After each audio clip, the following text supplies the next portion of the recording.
Hello friends, this is Chetan. Recently आपने देखा होगा कि पार्लियामेंट से किस तरह 146 यानी 146 मेंबर्स को सस्पेंड कर दिया गया। भारत के लोकतांत्रिक इतिहास में सांसदों का इतना बड़ा निलंबन अभी तक नहीं हुआ था। आप ये देख सकते हैं, द हिंदू की न्यूज है कि अब तक 146 मेंबर्स को सस्पेंड कर दिया गया। एक साथ इतने मेंबर्स का सस्पेंशन भारत के उदार प्रजातंत्र पर प्रश्न चिन्ह लगाता है। इसके साथ ही बहुत सारे सवाल भी खड़े करता है, उन सभी पर हम बात भी करेंगे। लेकिन पहला मेन सवाल ये उठता है कि आखिर इन सांसदों को निलंबित क्यों किया गया। फ्रेंड्स, एक्चुअली हुआ ये कि रिसेंटली पार्लियामेंट की सिक्योरिटी ब्रीच हुई और ये ठीक उसी दिन हुई जिस दिन 2001 में संसद की पुरानी इमारत पर हमला हुआ था। इस घटना में जो लोग शामिल थे उन्हें गिरफ्तार कर लिया गया और संबंधित सुरक्षा एजेंसियां इस मामले की जांच कर रही है। लेकिन अपोजिशन ये डिमांड कर रहा है कि पार्लियामेंट की जो सिक्योरिटी ब्रीच हुई है उसके बारे में देश के गृह मंत्री जवाब दे और इस पर पार्लियामेंट में चर्चा होनी चाहिए। लेकिन ऐसा हुआ नहीं और इसी को लेकर अपोजिशन पार्लियामेंट में अपनी बात रख रहे थे।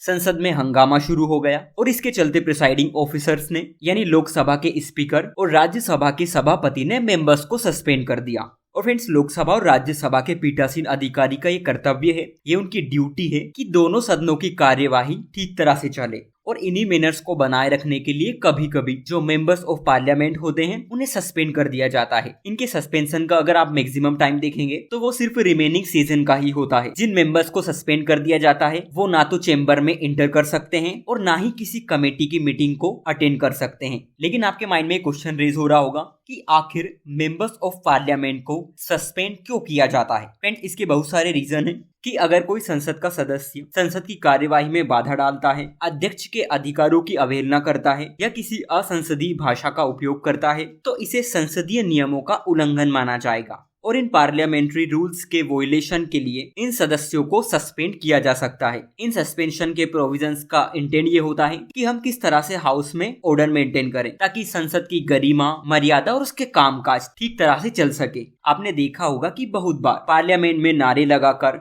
विरोध प्रदर्शन करके संसद के कार्यों को लगातार बाधित किया जाता है और इसलिए भी मेंबर्स को सस्पेंड कर दिया जाता है। क्योंकि आप सभी जानते हैं कि संसद को 1 मिनट चलाने के लिए लगभग 2.5 लाख रुपए खर्च होते हैं और ऐसे में सभी मेंबर्स से ये उम्मीद की जाती है कि पार्लियामेंट के अंदर ऐसी हरकतें ना करें जिससे संसद के कामकाज में रुकावटें पैदा हो। कभी कभी मेंबर्स अध्यक्ष या सभापति की बात भी नहीं मानते, इसलिए भी उन्हें सस्पेंड कर दिया जाता है। लेकिन फ्रेंड्स, जब सांसदों को निलंबित किया जाता है तो इससे बहुत सारे क्वेश्चन रेज होते हैं क्योंकि सस्पेंशन का सहारा अंतिम उपाय के रूप में लिया जाता है। लेकिन पिछले कुछ समय से आप देखेंगे इसका यूज धड़ल्ले से किया जा रहा है। आजकल तो ये भी देखा जा रहा है कि जिन ग्राउंड पर मेंबर्स को सस्पेंड किया जाता है वो किसी रूल के अकॉर्डिंग नहीं होते।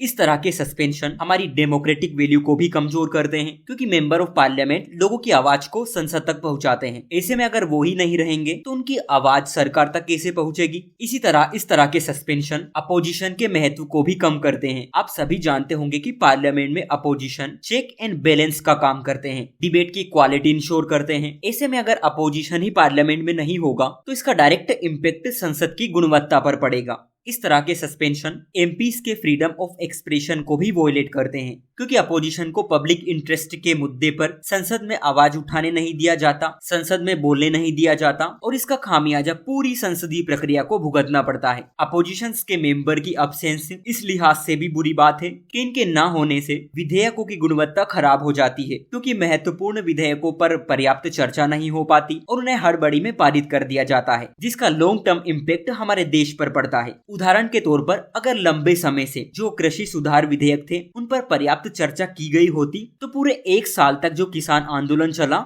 उसे टाला जा सकता था। सरकार को कृषि कानून वापस नहीं लेने पड़ते और इसका फायदा हमारे एग्रीकल्चर सेक्टर में भी दिखाई देता। फ्रेंड, सरकार से गंभीर मुद्दों पर सबसे पहले पार्लियामेंट में बोलने की अपेक्षा की जाती है और हमारे प्रधानमंत्री ने भी कहा था कि संसद में सुरक्षा तोड़ने की जो घटना हुई है वो बहुत ही दुखद और चिंताजनक है और इसे लेकर वाद विवाद या प्रतिरोध करने की बजाय इसकी गहराई में जाना जरूरी है।